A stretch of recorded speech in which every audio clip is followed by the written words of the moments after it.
सोनभद्र में जल्द पूरा होगा कैची पुल का निर्माण। पुल का निरीक्षण करने पहुंचे लोक निर्माण मंत्री जितिन प्रसाद और कारागार राज्य मंत्री।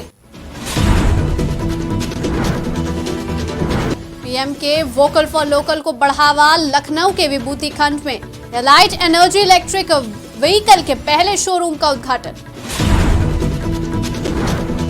सोनभद्र में मनाया गया संविधान दिवस। कर्मचारियों को संविधान के प्रस्तावना की दिलाई शपथ। न्यायिक अधिकारियों ने दिलाई शपथ। प्रयागराज में तहसील बना भ्रष्टाचार का अड्डा। प्राइवेट मुंशी के जरिए जनता से लूट कर रहे सरकारी अफसर। देवरिया में थाना समाधान दिवस का आयोजन। कार्यक्रम में सुनी गई जनता की शिकायतें। मौके पर ही कई समस्याओं का किया गया निस्तारण। नमस्कार, मैं हूं आपके साथ नबीला उरूज और आप देख रहे हैं आज की खबर। रुक करते उत्तर प्रदेश की तमाम खबरों की तरफ। सीतापुर में पुलिस लाइन के पास ओवरब्रिज शहर हरदोई चुंगी मार्ग पर कैची पुल का निर्माण कार्य कराया जा रहा है, जहां लोक निर्माण मंत्री जितिन प्रसाद और कारागार राज्य मंत्री सुरेश राही दोनों पुलों को देखने के लिए पहुंचे। वहीं मंत्री जितिन प्रसाद ने कहा कि जल्द ही शहर वासियों को नई सौगात मिलेगी। सरकार जब से सत्ता में आई है, विकास कार्य करने का काम किया जा रहा है। लखनऊ में पीएम की लोकल के लिए वोकल होने की अपील को बढ़ावा देते हुए आत्मनिर्भर भारत बनाने की मुहिम को गवर्नमेंट ई मार्केट प्लेस के जरिए काफी बढ़ावा मिल रहा है, जिसके तहत लखनऊ के विभूतिगंज में एलाइट एनर्जी इलेक्ट्रिक व्हीकल के पहले शोरूम का उद्घाटन किया गया, जहां डिप्टी सीएम ब्रजेश पाठक बतौर मुख्य अतिथि शामिल हुए। भारत में लॉन्च हुए एलाइट एनर्जी के इलेक्ट्रिक व्हीकल का प्रोडक्शन लखनऊ बेस्ड कंपनी के प्लांट में किया जा रहा है। इलेक्ट्रिक गाड़ियों की बढ़ती दरों को ध्यान में रखते कंपनी ने हर वर्ग के लोगों के लिए सस्ते स्कूटर के साथ स्पोर्ट्स बाइक का प्रोडक्शन किया। इन गाड़ियों की शुरुआत 69,000 से लेकर 2 लाख तक रखी गई है। हमने देखा कि पोल्यूशन तो हर जगह है और अभी फेस्टिवल में ज़्यादा हो जाता है, तो हमने जो भी बाइक बनाई है ये इसको हमने ग्रीन एनर्जी कार्बन फ्री का नाम दिया है और हम एक सर्टिफिकेट भी दे रहे हैं इसमें, अगर आप देखेंगे। और इन्वायरमेंट पूरा इन्वायरमेंट फ्रेंडली है, कार्बन फ्री है। और खास बात यह है कि इसमें जो बैटरी है वो लिथियम बैटरी है, LFP स्मार्ट बैटरी, जो आपने देखा होगा कई वहाँ बैटरी में आग भी लग जाती है, आपने नोट किया होगा।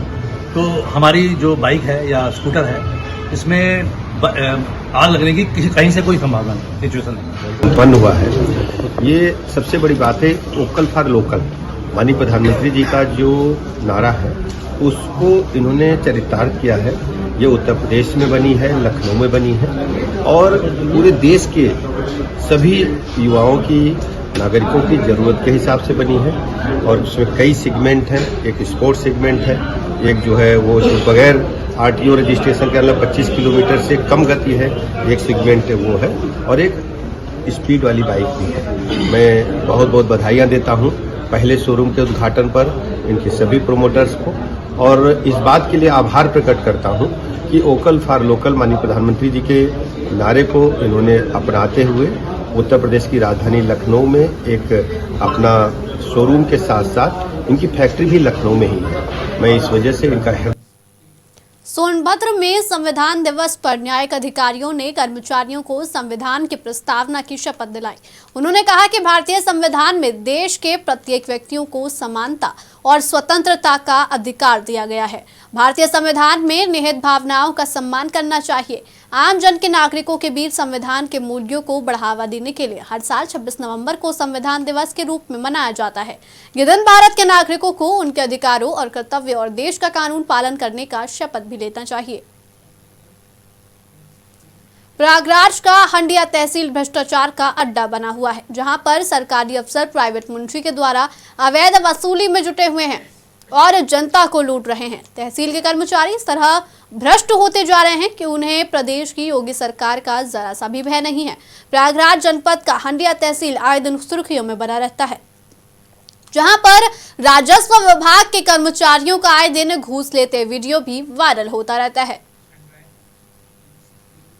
देवरिया में सभी थानों पर थाना समाधान दिवस का आयोजन किया गया। सभी थानों पर राजस्व के अधिकारी एवं पुलिस के अधिकारी की मौजूदगी में जनता की समस्याओं को सुना गया। एवं संयुक्त रूप से राजस्व व पुलिस टीम ने मौके पर पहुंचकर कई समस्याओं का निस्तारण भी कराया। बता दें कि थाना समाधान दिवस के अवसर पर जनपद के सभी थानों पर कुल 147 प्रार्थना पत्र प्राप्त हुए, जिसमें 54 प्रार्थना पत्रों का निस्तारण किया गया। बदायूं के बसौली में नगर पालिका में बोर्ड की बैठक रखी गई थी, जहां नगर पालिका बोर्ड की बैठक में सभासदों का हंगामा हुआ। सभासद ने ईओ के ड्राइवर पर पिस्तौल तानने का आरोप लगाया, जिसके बाद सभी सदस्यों ने बसौली कोतवाली पहुंचकर शिकायती पत्र दिया, जहां पुलिस ने मामले की जांच कर कार्रवाई करने का आश्वासन दिया। वहीं जब इस संबंध में ईओ से बात की गई तो उन्होंने सभासदों द्वारा लगाए गए सभी आरोपों को नकार दिया। साथ ही बताया कि सभासदों का आपसी में कोई विवाद रहा होगा, उनका इस हंगामे से कोई लेना देना नहीं। दरअसल बोर्ड की मीटिंग आज 11 बजे जो है 25 तारीख है 25/11 में आहूत की गई थी नगर पालिका द्वारा। तो ईओ साहब जो हमारे यहाँ तैनात हैं उनकी मूल तैनाती बिलसी में है, यहाँ अटैचमेंट में है। 1 घंटा इंतजार करने के बाद भी सचिव नगर पालिका की बोर्ड की बैठक में उपस्थित नहीं हुए। चूँकि सचिव की अनुपस्थिति में बोर्ड की कार्रवाई सुचारू कर पाना असंभव है। उनके आने पर सभासदों ने इस बाबत उनसे पूछा भी और फिर सफाई को लेकर बातचीत होने लगी, जिस पर ईओ साहब भड़क गए और भड़कने के साथ साथ ही अभद्रता से बात करने लगे और कि मैं इससे 10 गुनी नगर पालिकाओं से होकर आया हूँ। बहुत उन्होंने अपशब्दों का इस्तेमाल। हमीरपुर जिले में एक दिल दहला देने वाला मामला सामने आया, जहां पत्नी से घरेलू विवाद के बाद पति के सिर पर खून सवार हो गया और उसने पत्नी की जलाकर हत्या कर दी। साथ ही पत्नी को बचाने आए ससुर को भी ईंट से कुचलकर मार डाला। इसके बाद आरोपी ने खुद को गोली मारकर आत्महत्या कर ली। वहीं गोली की आवाज सुनकर स्थानीय लोगों ने पुलिस को घटना की जानकारी दी। मौके पर पहुंची पुलिस ने शव को पोस्टमार्टम के लिए भेज मामले की जांच पड़ताल शुरू कर दी। ओम प्रकाश नामक व्यक्ति ने अपनी पत्नी अनुसुईया को जला दिया है और अपने ससुर नंदकिशोर की भी हत्या कर दी है। उसके बाद खुद को तमंचे से फायर करके आत्महत्या कर ली गई है। इस जानकारी के प्राप्त होते ही तत्काल थाने की पुलिस द्वारा मौके पर पहुंचा गया। सारे उच्च अधिकारी मौके पर आए। तीनों शवों को पोस्टमार्टम के लिए मॉर्चरी भेज दिया गया है। गहनता से जानकारी करने पर यह पता पड़ा कि मृतक और मृतका की जो बेटी है 16 साल की, उसके द्वारा बताया गया कि उनके माता पिता का काफ़ी समय से घरेलू विवाद चल रहा था, पारिवारिक विवाद। और जो उसकी माँ है वो यहाँ पर रहती थी अपने मायके में। कल पिताजी के द्वारा आके माँ को जला दिया गया। जब सब लोग माँ को बचा रहे थे जलने से, उसी बीच में लड़की के फादर की और उसके नाना की झड़प हुई, जिसमें नाना को भी उसके द्वारा गिरा दिया गया। तो सर पर चोट आने से उनकी मृत्यु। नाना जी के मार दो क्या मैं के बच्चा को नहीं बचा पाऊंगा को नहीं काया बेटा मार दो ने सबके कुछ नहीं तारा तो पट्टी ना किया गो। अच्छा घरे नहीं रहती का जी और रात बाहरी में। अच्छा पहाड़ी से जी आ गए रात घरे तुम रात में रात थी तो रात ही में पता नहीं है कब आ गए नहीं अब बचा रहे थे सबके। अम्मा से आग लगा दी नहीं रहे और फिर नाना के मार दो इनके भी बढ़ के देते को मैंने के बचा। बढ़ते हैं अगली खबर की तरफ। लखीमपुर खीरी में पुलिस को बड़ी सफलता हासिल हुई है। पुलिस ने ढाबे में छापेमारी कर भारी मात्रा में नशे की दवाइयों को बरामद किया है।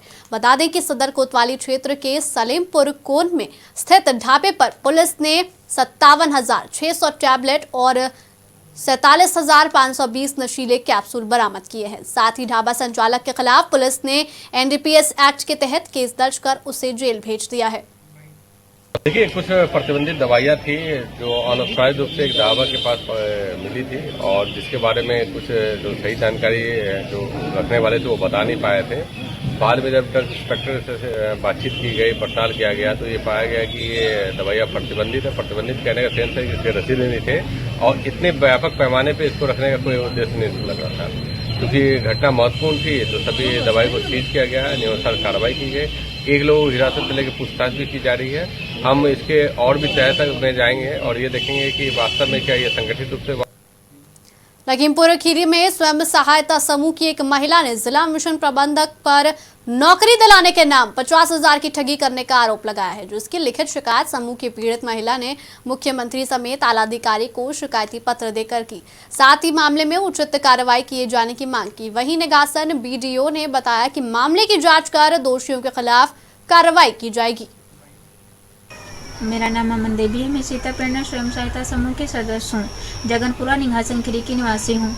मुझसे डीएमएम कासिम अली ने 50,000 रुपया IPRP चयन हेतु ले लिया है। जो कि ना चयन करवाया, उसके मेरे पास कुछ ऑनलाइन सबूत। लखनऊ में 69,000 शिक्षक भर्ती आरक्षण विसंगति मामले को लेकर आंदोलनरत अभ्यर्थियों ने डिप्टी सीएम केशव प्रसाद से उनके आवास पर जाकर मुलाकात की। अभ्यर्थियों ने बताया कि डिप्टी सीएम ने मामले को सुनने के बाद सकारात्मक आश्वासन दिया है। उन्होंने कहा कि इस मामले को लेकर सरकार गंभीर है और ये मामला कोर्ट में भी चल रहा है। कोर्ट का जैसा दिशा निर्देश मिलेगा तत्काल उसका पालन किया जाएगा। उन्होंने अभ्यर्थियों को आश्वासन देते हुए कहा कि सभी लोग सकारात्मक रहें, किसी के हक अधिकार के साथ कोई अन्याय नहीं होगा, सभी को न्याय मिलेगा। बढ़ते अगली खबर की तरफ। मथुरा में पुलिस और स्वाट टीम की संयुक्त कार्रवाई से 2 अभियुक्तों को गिरफ्तार किया गया है। साथ ही अभियुक्तों के पास से लूट और चोरी के 17 मोबाइल फोन, 1 तमंचा, 1 जिंदा कारतूस और घटना में इस्तेमाल की जाने वाली मोटरसाइकिल भी बरामद की है। पुलिस ने गिरफ्तार अभियुक्तों के खिलाफ उचित धाराओं में मुकदमा दर्ज कर लिया है। जिनके पास से 17 एंड्रॉयड फोन मोबाइल बरामद हुआ है, जो विभिन्न जगहों से इन्होंने छीना है या तो फिर चोरी की है। इसका पुलिस वेरिफिकेशन कर रही है कि कौन सा मोबाइल कहां से इन लोगों ने लिया है और किसका है। इनके पूर्व में 1-2 क्रिमिनल हिस्ट्री है। इनका जो मॉडस ऑपरेंडी है वो ये है कि ये 2 मोटरसाइकिल से चलते हैं, एक छीनता है और दूसरा पीछे से हल्ला करता है कि देखो छीना, और फिर जो पीछे से दौड़ते हैं लोग पकड़ने के लिए, उनको भटकाने के लिए ये रास्ता बदल देता है और इस तरह ये करके ये लोग अपना मॉडस ऑपरेंडी रखे हैं और मोबाइल छीनते हैं और चोरी करते हैं। कितने दिनों से चल काफ़ी ये पिछले 1.5-2 महीने से इनका लगातार ये कार्य चल रहा था। आज इनको पुलिस पकड़ने में सफल हुई है। 17।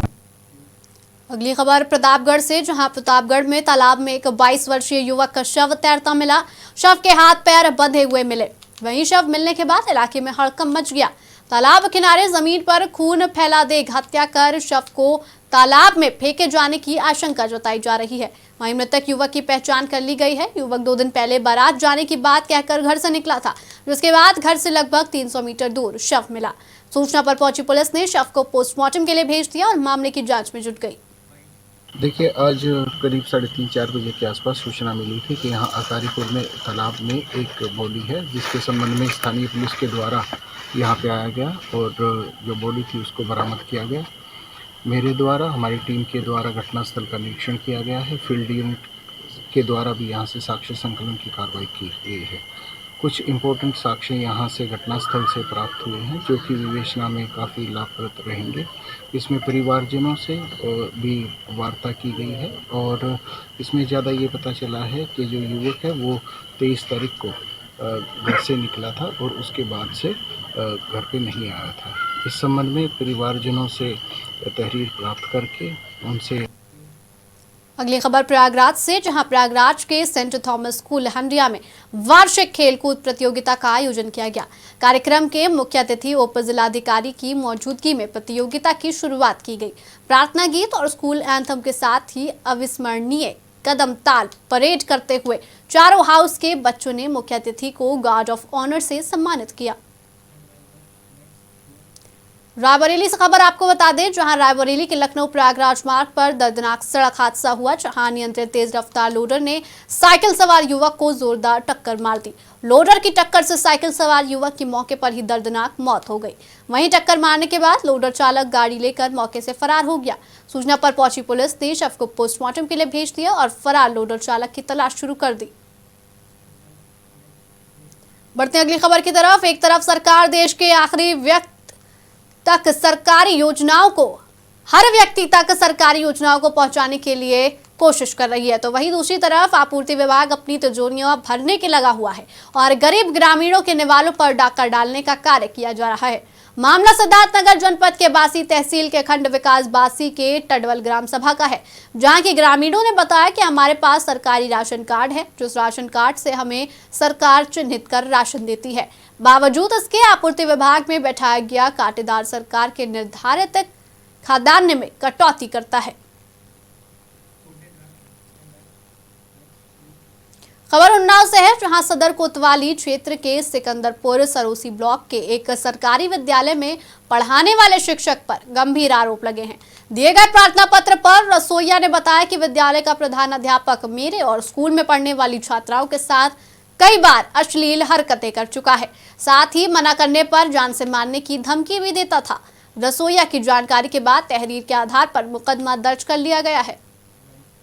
दूसरे केस जो है वो यहाँ पर हम लोग एक स्कूल में गए, जहाँ पर कि गवर्नमेंट स्कूल है, कक्षा 1 से 8 तक कंपोजिट स्कूल है, जिसमें 18 लड़कियों ने हमें बयान दिए कि उनके साथ जो हेडमास्टर हैं वो हरास करते हैं, उनको सेक्सुअली अब्यूज़ करते हैं और गलत तरीके से छूते हैं।